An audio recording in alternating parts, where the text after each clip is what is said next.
acknowledgement. Have you received all the discovery in this case and did you review it with your client? Yes, I have. The court will find that the state has reviewed that document with your attorney. Did you understand it? And did you sign it? Next, I'm showing you what's entitled True Bill of Indictment. Did you review that with your attorney? Did you understand it? Counsel, do you waive the reading of the indictment? Yes, we do. State, are you proceeding on the indictment as presented? We are, Judge.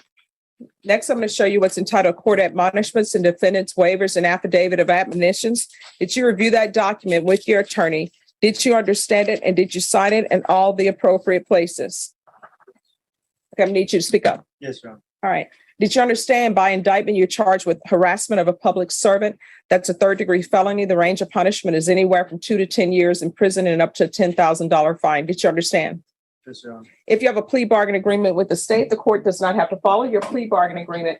If for any reason the court does not follow your plea bargain agreement and gives you more than you bargained for, the fact that you entered a plea will not be used against you and you will be allowed to withdraw your plea. Did you understand? Yes, Your Honor. Did you understand you have a right to jury trial, a right for you or your attorney to cross-examine and confront any witnesses the state would call and the right to remain silent?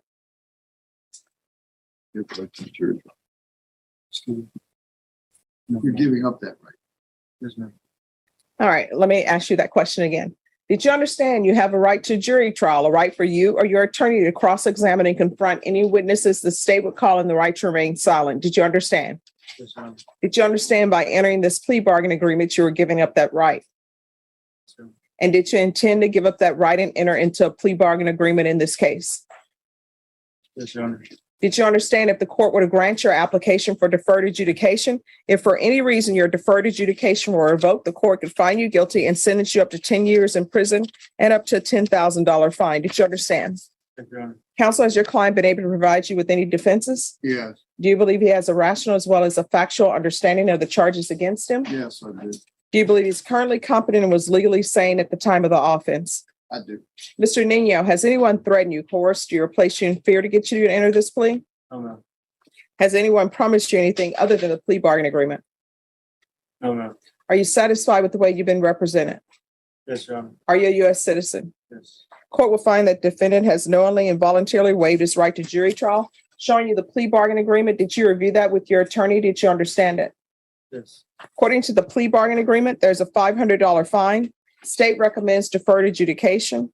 They will take in consideration County Court Cause number 676574, and there's to be a referral to felony drug court. Did you understand that to be the plea bargain agreement? Yes. Defense, is that the plea bargain agreement? Yes, it is. State, is that the plea bargain agreement? It is, Judge. Next, I'm showing you the paragraph entitled Waiver of Appeal paragraph. Did you review that paragraph? Did you go in school? I completed 10th grade and went into parts of 11th grade, but I didn't complete. Why not? I found it too hard to focus. And So what are you doing with your life? working Doing what? with my dad, helping him run a small company. But what do you do?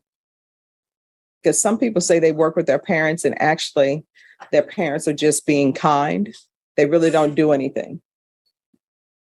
They just show up, maybe answer phone if phone rings, but they really don't do anything. So what are you doing with your father? I think of pallets with my dad. Okay. Sell them. And I do have his mother and his father here present. All right. Does his mom and dad want him staying with them? The father does, and that's something I have to talk to you about too, because the magistrate put a no contact order on there, but the father wants to approach and he's going to live with him and make it a ask the court to make it. I don't even know if the magistrate's order of no contact carries forward if the court does grant the deferred adjudication or that falls by the wayside. But either way, I maybe like it noted that if it does, it would be a no harmful or injurious contact order. I have the father here requesting that. We certainly can come up and give you that All right. question. How often are you drinking alcohol? Once a week. But how much? Did you say How one? much? And Excuse me. Sure. If y'all could, like, how much are you drinking per week? 12 pack. All right. Is that in one sitting? At this point, the case starts looking very different from a simple family disturbance. The judge isn't just focused on the broken window anymore. She's looking at the pattern behind it. 18 beers in one night, followed by more drinking while police were trying to intervene, gives the court a much bigger question to answer. Is punishment enough, or does this person need serious intervention before the next incident becomes far more dangerous? Yes, Your Honor. All right, because I read the police report, and I know people think that I'm not reading the police report, but I read the entire report. And so on that night, you drank 18 beers. And how large were those beers? 12 ounces. All right, so you drank 18 12-ounce beers. Then you got on the rooftop, I guess causing problems at your parents' house, broke out a window. And while the police were trying to talk you down, you drank 3 more beers in front of them. And those were bottles, because in the report, it says that after you would finish a beer, you would smash it down below. Yes, Your Honor. I'm going to go on the floor. So are you a person who drinks a lot and you get angry? Or was there something else going on at the house that caused you to break a window and get on the rooftop? I was locked out, and I fell asleep somewhere else that I wasn't supposed to be. I woke up to somebody. I had expensive shoes on, and I woke up to somebody trying to take them off. So I snapped and I walked back to my house. Prior to this, I was in a verbal argument over the phone with my grandma that lives in her house. She called my dad, telling him that we're arguing and that I was being ugly. And you probably were, And so my dad locked me out of the house, which he should have. and I broke a window to get in, and my dad told me I should go back to the house. I went into my room to go grab another beer, and I drank on the roof, and then the cops are there. Okay. Are you trying to end your life? Because here's the thing, drinking the way you drink, you're destroying your liver. And then what, you're going to want somebody to donate a liver to you, or donate if your parents, I'm sure your parents and your grandmother, they love you. I'm sure they'll let them section off a part of their liver for you. But is that what you want to put your parents through?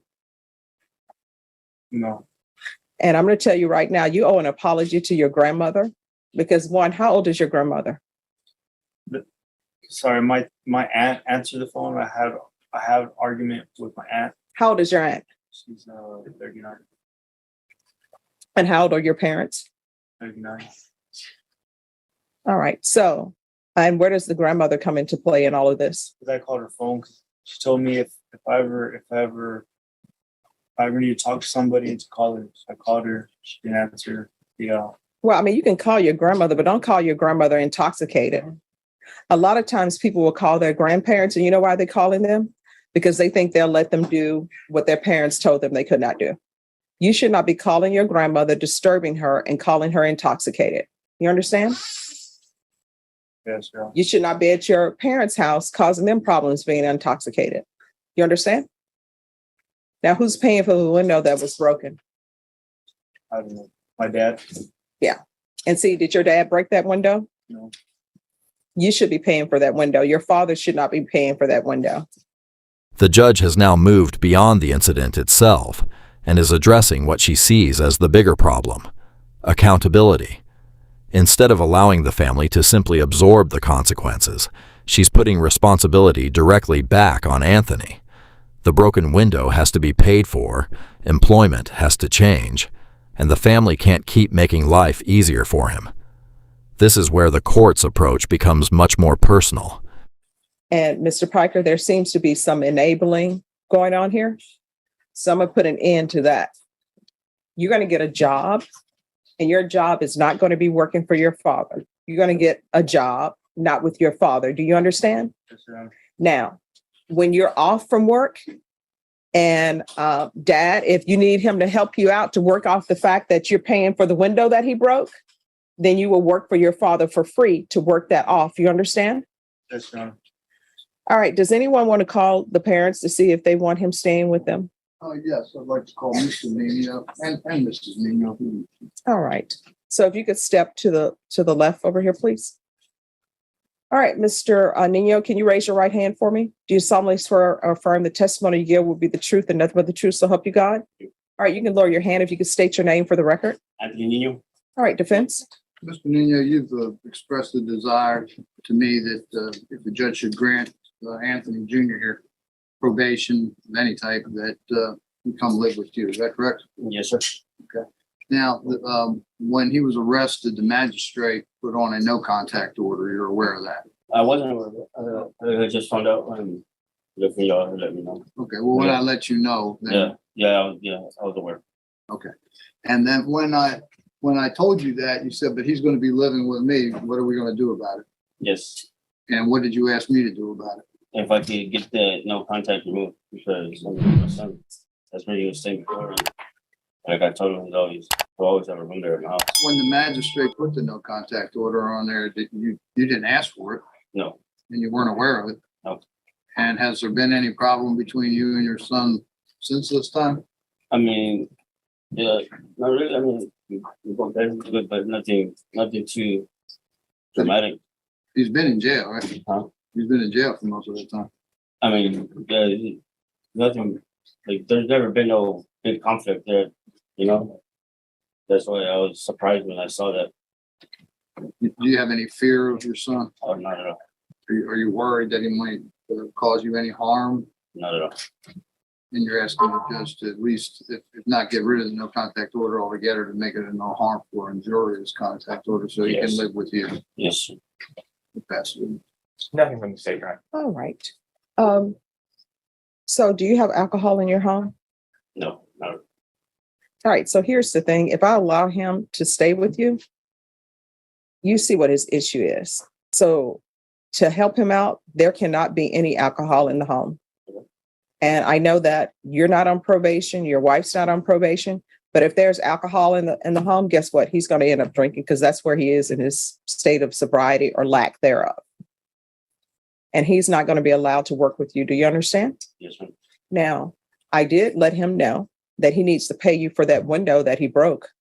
So when he's not working at a different job that he's going to have, when he's off, if you want him to work with you to work off the payment for that window, he can. But you're not to pay him. You understand? Yes, ma'am. What makes this moment important is that the judge isn't treating Anthony's behavior as an isolated mistake anymore. She's making the family part of the solution. The message is straightforward. Support him, but don't protect him from every consequence. If his parents continue removing the pressure to change, the same cycle can continue.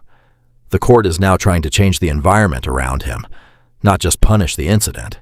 Because he has to learn some responsibility and everyone needs to stop making excuses for him. You understand? I'm good. Oh, And yes. I also want to, like, when he worked with me, I was not lenient with him at all whatsoever. I made sure he was up for all of us that he had to take on that responsibility. It's just, his father's son, so it's easier for him to slack off a little bit. Okay. Yeah. So But I'm going to stop him from slacking off. Yeah, I'm for him getting another job. Okay. Yeah, thank you. All right. Thank you. Anything else? No, just that you let him at least, at the minimum, have no harmful or injurious contact. All right. State, you're going to have any objection to him We having? don't. I believe we reached out to Mr. Nino, and he had told us he was supportive of his son getting help for the substance abuse issues that I think we all see in the case, and that he was willing to assist him in that process. All right. Thank you, Mr. Nino. Thanks for subscribe my channel.